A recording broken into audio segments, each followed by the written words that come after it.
فيديو مليان افكار وحيل، وقت حتى لو انتي ما خرجتيش بالفيديو ده بكذا فكرة هتستخدميها في حياتك.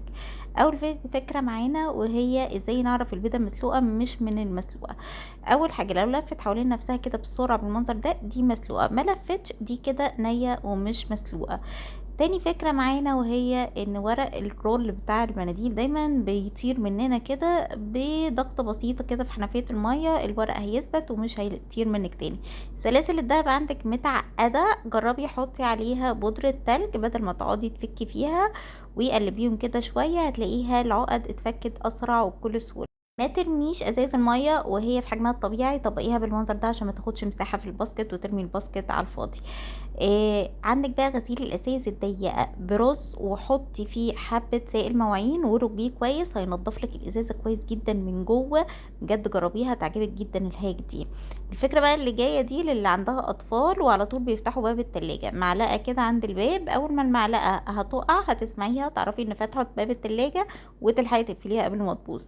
دي بقى من احسن الطرق، عشان لو عندك كذا نوع وكل كذا حد كذا ضيف وكل واحد عايز نوع قهوة معين، الطريقة دي حلوة جدا عشان تعملي كذا نوع قهوة في نفس الوقت.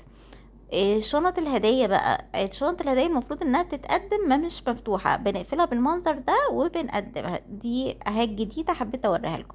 لو الغسالة عندك بتعمل ريحة، نص ليمونة وعليها معجون سنان وشغلي الغسالة بس دورة قليلة، هيضيع كل الروايح اللي في الغسالة وشماها ومضايقاكي. الفحم بقى، بدل ما تولعي الفحم وتبهدلك الدنيا على البوتاجاز، حطيه جوه الفويل وسخنيه وحطي عليه البخور من فوق، ده هيخلي البخور ما بيتحرقش بسرعه، وهتحافظي على البوتاجاز بتاعتك وترميها بكل سهوله بعد ما تخلص معاكي من غير اي زروطه ومرمطه. ازايز الصوصات بقى يا جماعه، انا بستخدم الغطا بتاعها للقمع للحاجات الضيقه، بجد حلوه جدا وفكره حبيت اشارككم بيها. الطريقه دي حلوه جدا لتقطيع الخضره باستخدام شوكه، بس بجد من اسهل الطرق، اللي كنت بكره اجيب الخضره علشان تقطعها ودي سهلت لي الموضوع جدا. الفكره اللي جايه بقى بجد هتعجبكم قوي. الناس اللي عندها اكياس اللي بتلبسها جلوفز واسعه عليها كده، هاتي الكيس وشديه بس من تحت كده شدة بسيطة، هتلاقي الكيس مسك في ايدك وتقدري تستخدميه في المطبخ بشكل افضل واحسن. اللي جايه بقى دي هيك كده حبيت اقولها لكم، ان لما تيجي تغسلي نظارات القرايه، اغسليها، جربي اغسليها بالشيفنج بتاع الحلاقه، بيلمع الازاز جدا وبيطلع منه اي تليطات كده. الفكرة دي حلوة جدا، نستخدم رول المناديل الفاضي اللي خلصان في ان احنا نلم اي سلوك، والسلوك ما تبهدلش معانا الادراج وتاخد مساحة.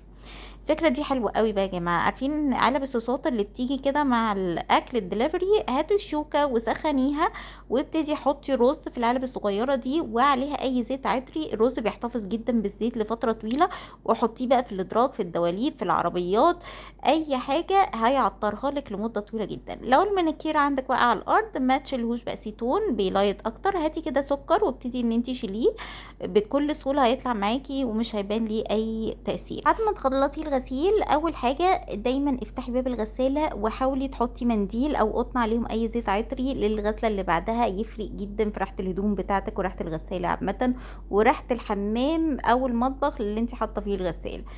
اللي جايه دي بقى اساسي في الروتين بتاع حياتي دايما خلاص، وانا بغير كيس الباسكت بجيب قطن واحط فيه زيت عطري، دايما بيخلي الباسكت ريحته حلوه يا جماعه، وبيخليه منعش كده، ودايما حاسه ان هو نظيف ومنتعش. بجد جربيها وخليها روتين عندك هتحسي بالفرق. ده كان فيديو النهارده، قوليلي هتجربي فيه انهي فكره وانهي فكره عجبتك، وما تنسيش اللايك والسبسكرايب او فولو من على الفيسبوك.